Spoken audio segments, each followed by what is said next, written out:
करे छिए।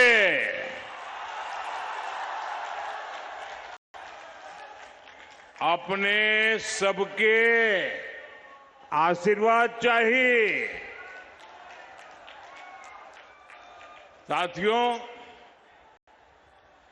देश में दो ही ऐसी जगह है जहां गंगा उत्तर वाहिनी होती है, एक बनारस और दूसरा भागलपुर। गंगा मैया के आदेश पर मैं बनारस के लोगों की सेवा कर रहा हूं और आज यहां मैं भागलपुर में एनडीए के अपने साथियों के लिए गंगा मैया का आशीर्वाद लेने आया हूं। आप सबका आशीर्वाद लेने आया हूं। बनारस में हमें बाबा काशी विश्वनाथ की कृपा मिलती है और यहां अजगैबीनाथ बाबा के चरणों में हमें प्रणाम करने का सौभाग्य मिलता है और इसलिए भागलपुर आना मेरे लिए बहुत विशेष हो जाता है। साथियों, भागलपुर संघर्ष, संस्कार और सम्मान की धरती है। इसी धरती ने देश को वो सपूत दिए जिन्होंने इतिहास की दिशा बदल दी। तिलका मांझी ने बंदूक से नहीं, अपने साहस से अंग्रेजों के अहंकार को तोड़ा था। कादम्बिनी गांगुली ने अपनी निष्ठा और समर्पण से बेटियों के लिए नया रास्ता खोला था। मैं इस धरती की महान विभूतियों को श्रद्धापूर्वक नमन करता हूं। विक्रमशिला की इस भूमि ने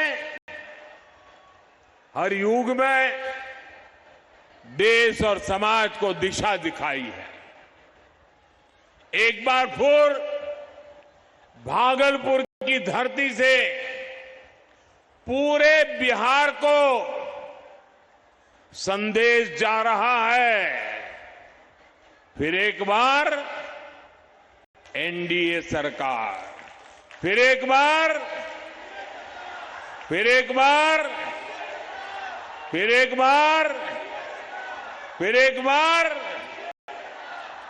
बिहार में फिर से सुशासन सरकार। साथियों, पहले चरण के मतदार की और मतदारों का जो उत्साह है और अब तक मुझे जो जानकारियां मिली है, मतदान की शानदार तस्वीर सामने आ रही है। हमारी माताएं बहनें बहुत उत्साह के साथ मतदान कर रही है। बिहार की बेटियां जंगल राज से बिहार को दूर रखने के लिए आज दीवार बनकर के खड़ी है और मतदान मथक पर जैसे किले की तरह उन्होंने एक लाइन बना दी है। भारी मात्रा में मतदान कर रही है। सुशासन की सरकार में बिहार में महिलाओं की सुरक्षा सुनिश्चित हुई है। माताओं बहनों को सम्मान मिला है, इसलिए वे भारी संख्या में आज वोट देने के सारे रिकॉर्ड तोड़ रही है। बिहार में कांग्रेस आरजेडी के अनेक दशकों तक उन लोगों ने सरकारें चलाई, लेकिन उनको कभी जीविका दीदी बनाने की याद नहीं आई। उनको लखपति दीदी बनाने के बारे में कभी सोचा ही नहीं। उन्हें पशुपालक बहनों के खाते में सीधा पैसा डालने का ख्याल ही नहीं आया। उनको कभी ये याद नहीं आया कि बहनों का बैंक खाता खुलवाना है। उन्होंने ये भी नहीं सोचा कि आवास योजनाओं के घर बहनों के नाम पर कराना है। साथियों, ये काम एनडीए की डबल इंजन सरकार कर रही है। मोदी ने बहनों के जनधन खाते खुलवाए। आज नीतीश जी की सरकार सीधे 10-10 हजार रुपये नए नए रोजगार शुरू करने के लिए बहनों के खाते में जमा कर रहे हैं। अभी तक 1,40,00,000 बहनों के खाते में ये पैसा पहुंच चुका है। आप कल्पना कीजिए, अगर बिहार का सबसे भ्रष्ट परिवार और देश का सबसे भ्रष्ट परिवार जो जमानत पर बाहर है, ये दोनों अगर सत्ता में होते तो ये पैसे बहनों के खाते में नहीं, एक कांग्रेस आरजेडी के नेताओं की तिजोरी में पहुंच जाते।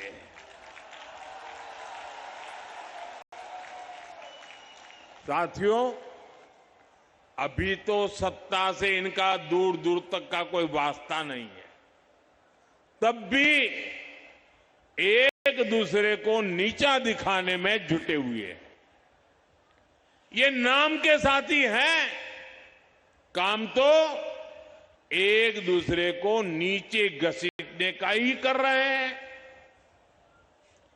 आप मुझे बताइए साथियों, शहर में आरजेडी वालों के इतने पोस्टर लगे हैं, आपने उनमें कांग्रेस के नामदार की एक भी तस्वीर देखी क्या? दिखाई दिया क्या? अगर कहीं होगी भी तो दूरबीन से देखे बिना दिखेगी भी नहीं।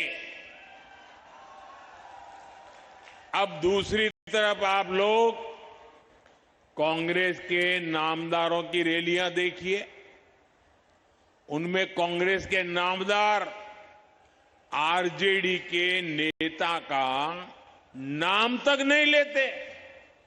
ऐसी छुआछूत कि एक दूसरे का छाया भी उनको अब डर लगता है। आरजेडी के नेता जो घोषणा करते हैं उस पर कांग्रेस के नेता चुप हो जाते हैं। साथियों, असल में बीते कुछ महीने ये कांग्रेस के नेता दावा कर रहे थे कि उनकी पार्टी बड़ी है और आरजेडी तो छोटी पिछलग्गू है। लेकिन आरजेडी वालों ने कांग्रेस के इस अहंकार को चुनौती दे दी, उनके नामदार के अहंकार को चुनौती दे दी और उन्होंने तय कर लिया, मैं तो मरूं, तुझे मार करके रहूंगा। ये एक दूसरे को मारने में लगे हैं और कांग्रेस की कनपट्टी पर कट्टा रखकर सीएम पद की उम्मीदवारी चोरी कर ली। अब कांग्रेस के लोग आरजेडी से बदला लेने में जुटे हैं। ये जो कांग्रेस के नामदार है वो काफी समय से गायब है। लोग बताते हैं कि ये तो बिहार आना भी नहीं चाहते थे, उनको जबरदस्ती यहां लाया गया है। लेकिन अब ये उल्टा आरजेडी को ही नुकसान पहुंचा रहे हैं।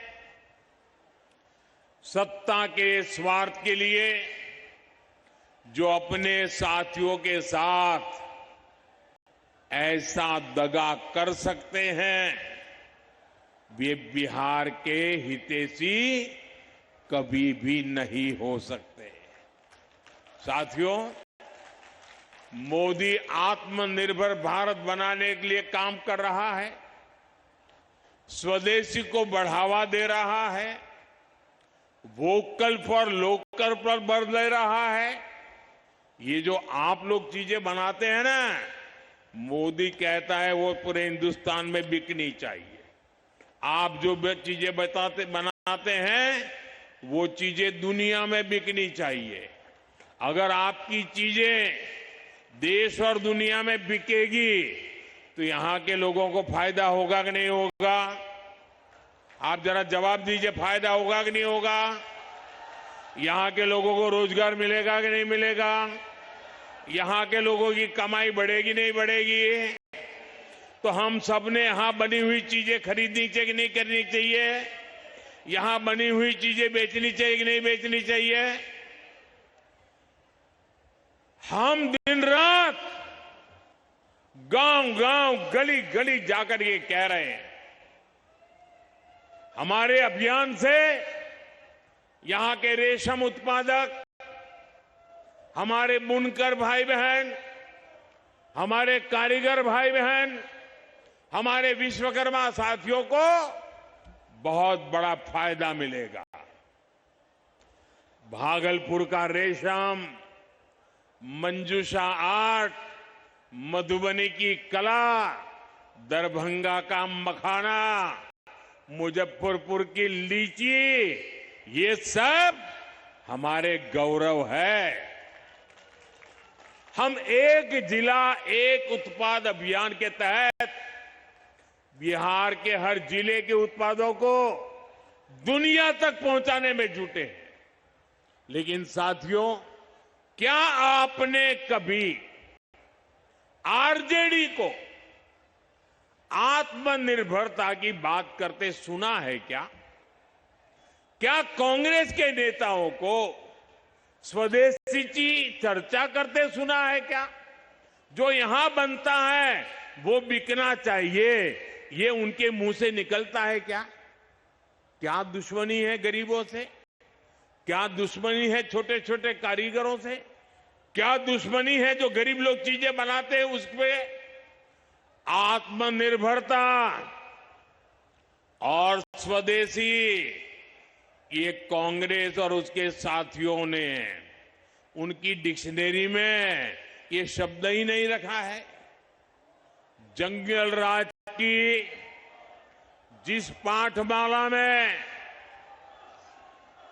जंगल राज की जिस पाठशाला में ये आरजेडी वाले पढ़े हैं ना, वहां अ से अपहरण और अ से अत्याचार ही पढ़ाया जाता है। आरजेडी के लोगों को फ से फिरौती और र से रंगदारी ही समझ आता है। उनकी पाठशाला में प से परिवारवाद सिखाया जाता है, घ से घोटाले की सीख दी जाती है। आरजेडी का ककहरा है, आरजेडी का ककहरा है कट्टा, क्रूरता, कटुता, कुसंस्कार, करप्शन और कुशासन। साथियों, कांग्रेस और आरजेडी ने बिहार के समाज को भी बांटने का पाप किया है। आरजेडी ने बिहार को जातीय दंगों में झोंक दिया, तो कांग्रेस ने मजहबी दंगे करवाए, भड़काए।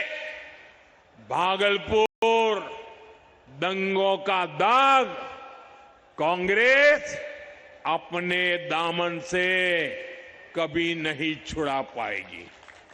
जैसे सिखों के हत्या का दाग कांग्रेस के दामन से मिट नहीं सकता, वैसे ही भागलपुर के हत्याकांड का दाग कांग्रेस के दामन से कभी हट नहीं सकता। ये दंगे कांग्रेस के कुशासन का सबसे बड़ा प्रतीक है। साथियों, विनाश की राजनीति करने वालों को, आरजेडी कांग्रेस वालों को बिहार का विकास पसंद ही नहीं है। आपसे बेहतर ये कौन जानता है कि इन्हीं दलों की कुनीतियों के कारण बिहार का नौजवान, उसके लिए पलायन का अभिशाप सहना पड़ा। लेकिन एनडीए ने ठाना हुआ है कि बिहार का नौजवान बिहार में काम करेगा, बिहार का नाम करेगा। ये एनडीए का संकल्प है। हमारा प्रयास है कि बिहार टेक्नोलॉजी, टेक्सटाइल और टूरिज्म का हब बने। हमारा बिहार सिल्क के लिए जाना जाता है। हमारा प्रयास है कि बिहार अब सेमीकंडक्टर के लिए पहचाना जाए। इस बार संकल्प पत्र हमने जो आपके सामने रखा है, उसमें भी 1 करोड़ रोजगार देने की घोषणा की गई है। ये सिर्फ घोषणा नहीं है, इसके लिए हमने एक पक्का रोड मैप भी तैयार किया है। साथियों, रोजगार के लिए एक अहम जरूरत बेहतरीन इंफ्रास्ट्रक्चर की होती है। एनडीए की डबल इंजन सरकार इंफ्रास्ट्रक्चर के मामले में बिहार का कायाकल्प कर रही है। इसका प्रमाण हमारा विक्रमशिला पुल है। 4 लेन वाला ये ब्रिज ट्रैफिक जाम से राहत देगा और शहर की आवाजाही आसान कर देगा। इसी तरह कोसी पर 7 किलोमीटर लंबा 4 लेन का पुल बन रहा है।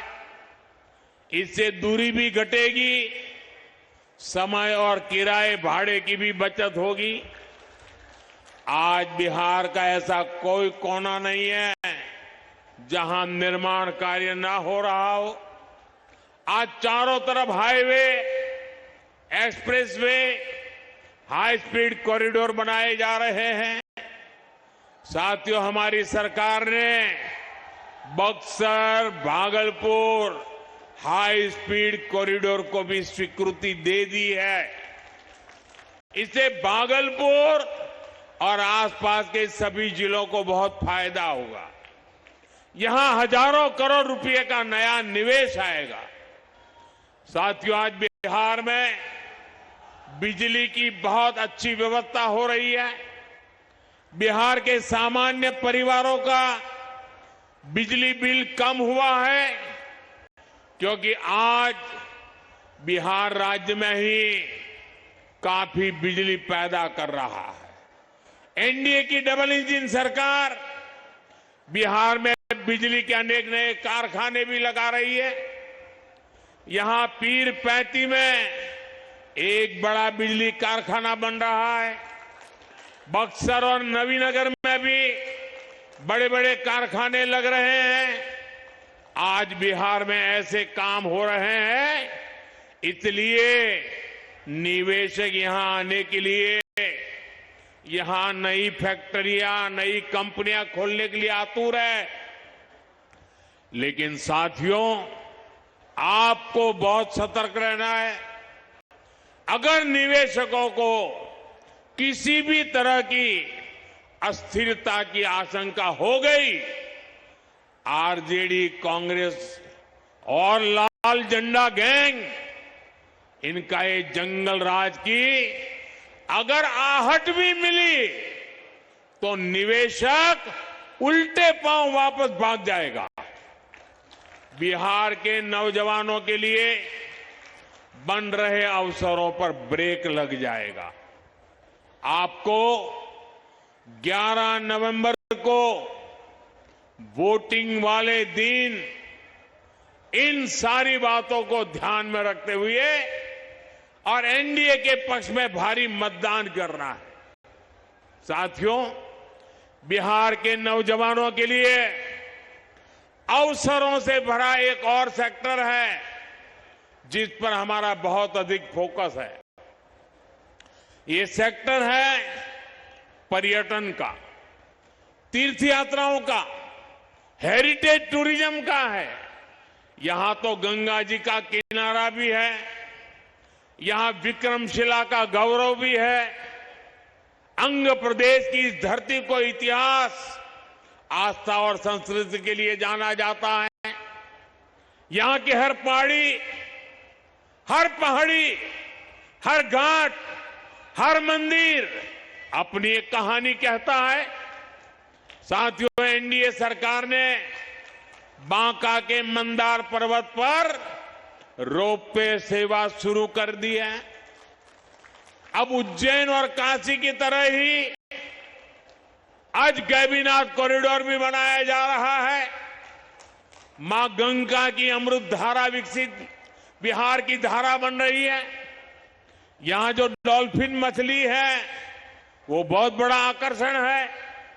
साथियों, गंगा जी से हमारे नाविकों को, हमारे युवाओं को अधिक से अधिक कमाई के अवसर मिले, ये टूरिज्म और ट्रांसपोर्ट बढ़ने से ही संभव होगा। गंगा जी पर जो नदी जलमार्ग बना है, इससे भागलपुर को बहुत फायदा होगा। साथियों, एक तरफ एनडीए सरकार बिहार की धरोहर को दुनिया तक पहुंचाने में जुटी है, वहीं दूसरी तरफ कांग्रेस वाले, आरजेडी वाले हमारी आस्था का अपमान कर रहे हैं। आपने कांग्रेस के शाही परिवार के नामदार की बातें सुनी होगी। उन्होंने छठ महापर्व को ड्रामा बताया, नौटंकी बताया। अरे, हमारी माताएं बहनें छठ महापर्व को तपस्या करती हैं, पानी तक नहीं लेती हैं। आप मुझे बताइए साथियों, छठ महापर्व का अपमान बिहार का अपमान है कि नहीं है? ये बिहार का अपमान है कि नहीं है? माताओं बहनों की तपस्या का अपमान है कि नहीं है? ये सूर्यपुत्र अंगराज कर्ण की भूमि है। आपको अपनी शक्ति का परिचय करना है, बिहार के उज्जवल भविष्य का फैसला करना है। आपके बच्चों के भविष्य के लिए एनडीए की मजबूत सरकार बनाने के लिए आपके एक वोट की बहुत बड़ी ताकत है, और उस वोट की ताकत से एनडीए की मजबूत सरकार तो बनानी है, लेकिन छठ महापर्व का अपमान करने वालों को कड़ी से कड़ी सजा भी करनी है। साथियों, जो लोग तुष्टीकरण के लिए हमारी आस्था का अपमान करते हैं, वो पर्यटन और तीर्थ यात्रा पर बल नहीं दे सकते। ये आरजेडी और कांग्रेस वाले तुष्टीकरण के लिए घुसपैठियों को बचाने में लगे हैं। एक समय था इन्होंने राजनीतिक लाभ के लिए माओवादी आतंक को बढ़ा दिया। अपहरण फिरौती वालों के सिर पर हाथ रखा, उसका परिणाम बिहार की कई पीढ़ियों ने भुगता है। अब ये घुसपैठियों को बचाने में जुटे हैं। ये घुसपैठिए देश की सुरक्षा के लिए बहुत बड़ा खतरा है। आपको अपने एक वोट से आरजेडी कांग्रेस वालों की हर साजिश का परमानेंट इलाज करना है। साथियों, आपको एनडीए के साथियों को विजयी बनाना है। जब बिहार की हर सीट पर एनडीए का उम्मीदवार जीतेगा तो हर बूथ पर हर कार्यकर्ता का सम्मान बढ़ेगा। आपका वोट मोदी को मिलेगा, आपका वोट नीतीश जी को मिलेगा। आपको मेरा एक और काम करना है। आप जब आने वाले 3-4 दिन लोगों के पास जाएंगे तो कहना कि मोदी जी आए थे, मोदी जी ने आपको प्रणाम भेजा है। मेरा प्रणाम पहुंचा दोगे? कई लोग छठ महापर्व मनाने के लिए गांव आए हैं, उनको भी मिलिए और कहिए मोदी जी ने कहा है कि अगर आपका वोट यहां है तो वोट डाल करके जाइए। वोट डाले बिना जाना नहीं है, थोड़े दिन और रुक जाइए। मैं मेरे सभी उम्मीदवारों से आग्रह करता हूं, जरा आगे आ जाए। इस चुनाव में जो उम्मीदवार है वो आगे आ जाए। मैं हर एक के पास नमस्ते करने के लिए जाना चाहता हूं। आप सब भारत माता की जय बोल करके इन सबको विजय की गारंटी दे दीजिए, इन सबको आशीर्वाद दीजिए। भारत माता की, भारत माता की, भारत माता की। बहुत बहुत धन्यवाद। All right, that is Prime Minister Narendra Modi addressing a public gathering, a rally in Bhagalpur in Bihar. Now, of course, he's greeting and posing for a photograph with all the candidates. This is, of course, a day when Bihar is voting in the first phase of elections as well. Prime Minister Narendra Modi hitting out at the Mahagathbandhan, saying they stand for Jungle Raj, and women's development is something that did not happen under the rule